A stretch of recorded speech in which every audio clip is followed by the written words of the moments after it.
Abdoulaye Sall, directeur des opérations, optimiste et déterminé.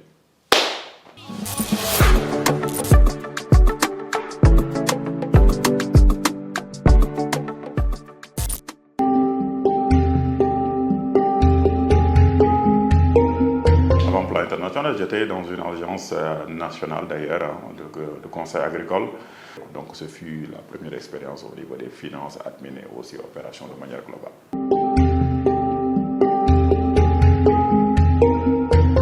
Je suis issu d'une famille où pratiquement la plupart des parents travaillent dans ce secteur-là. Et voilà, de fil en aiguille, on peut se dire qu'on a eu cet amour-là, surtout quand on voit le papa ou bien la maman exercer ce métier avec tout l'amour qu'on comporte à ce métier. Donc finalement, on voit du sens à ce qu'ils sont en train de faire. Il ne s'agissait pas seulement d'aller gagner sa vie, mais il s'agissait aussi quelque part disons, d'avoir de l'impact dans ce que nous faisons. Et au-delà aussi de l'impact, aussi de pouvoir en même temps, bien sûr, progresser, on va dire, humainement. Donc c'est comme un apprentissage de soi. Et ça aide. Donc ça a été aussi une inspiration pour nous. Donc depuis le début, je me disais que moi aussi, après les études ou après tout ce que je pourrais faire dans la vie, il faudrait bien aussi que je puisse être dans ce secteur-là. C'est dans ce secteur parce que c'est à ça que je me reconnais, c'est à ça aussi que je me vois un peu plus grand.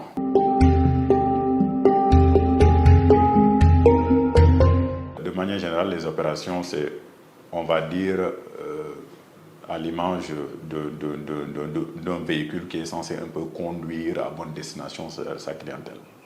Donc oui, le client est censé un peu définir son itinéraire, sa route, dirais-je, sa destination, mais à nous de concilier un peu tout ce qui est appui nécessaire, technique, opérationnel, pour un peu envisager les objectifs de l'organisation. Donc la mission regroupe d'une part le supply chain, qui se trouve être toute la chaîne d'approvisionnement, mais dans la chaîne d'approvisionnement, il faut voir aussi la partie des achats, le procurement, mais il y a aussi la partie logistique, gestion aussi de la flotte de manière globale.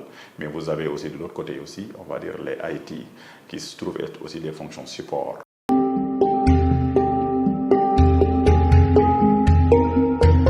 Les défis peuvent être du point de vue structurel même, organisationnel de manière globale. Je dirais que nous venons en tant qu'organisation, mais nous venons avec différentes politiques et procédures qui forcément ne s'arriment pas ou bien ne s'adossent pas au dispositif, on va dire, local. Du point de vue local, il y a aussi certaines réalités qu'il faudrait coiffer, voire essayer un peu de mutualiser ou harmoniser à nos process. Et ces process-là, il y en a pour certains, on peut avoir la maîtrise, d'autres non, n'ayant pas la main forcément. Nous traitons avec un peu le pouvoir local, on va dire le gouvernement local. Et avec ce gouvernement local aussi, il nous faut aussi aller à ce rythme-là. L'idée étant de les amener à notre rythme, mais aussi dans un premier temps, pouvoir respecter un peu les lois et procédures en vigueur sur le territoire où nous exerçons. Donc en quelque sorte, c'est des défis sur lesquels nous sommes obligés de trouver des paliers à cela. Et au-delà maintenant des défis externes, on va dire les défis internes à notre niveau, c'est peut-être aussi ce souci un peu de rendre beaucoup plus efficace ou l'efficience de nos actions. C'est-à-dire qu'à moindre moyen, nous ne disposons pas d'assez de moyens, nous voulons faire beaucoup. Et sur ça, la réflexion va être portée à, bien sûr, rationaliser l'ensemble des actions que nous faisons.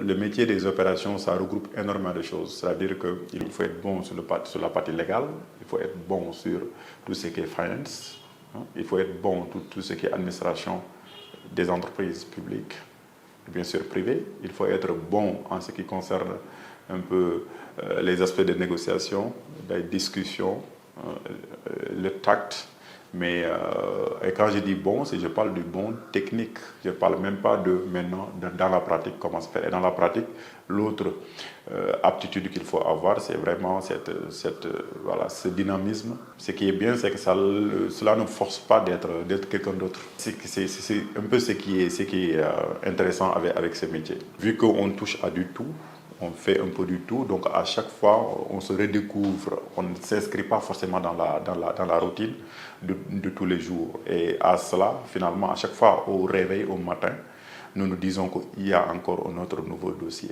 Nous n'avons jamais les mêmes dossiers et c'est ce qui fait que nous avons tout le temps des challenges qui nous poussent à nous lever le matin et nous dire qu'aujourd'hui encore, on a notre part, on a notre contribution à apporter.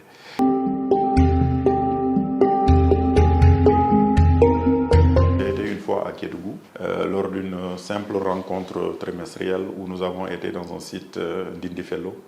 Indifelo, tout le monde connaît ce site-là, tellement populaire en termes de site, on va dire, qui est touristique.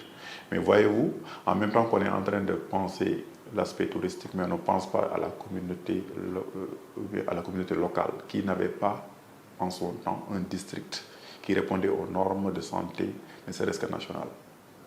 Et avec le projet Show, les populations ont compris la volonté, la politique globale n'a pas forcément abandonné ce volet-là. Et ça a vraiment impacté sur la population locale qui a compris qu'on ne les voyait pas seulement comme un peu un site touristique où tout le monde venait passer, jeter des pièces, mais que c'est partie intégrante de ce pays et qu'il fallait intégrer tout le dispositif national de prise en charge de la santé publique.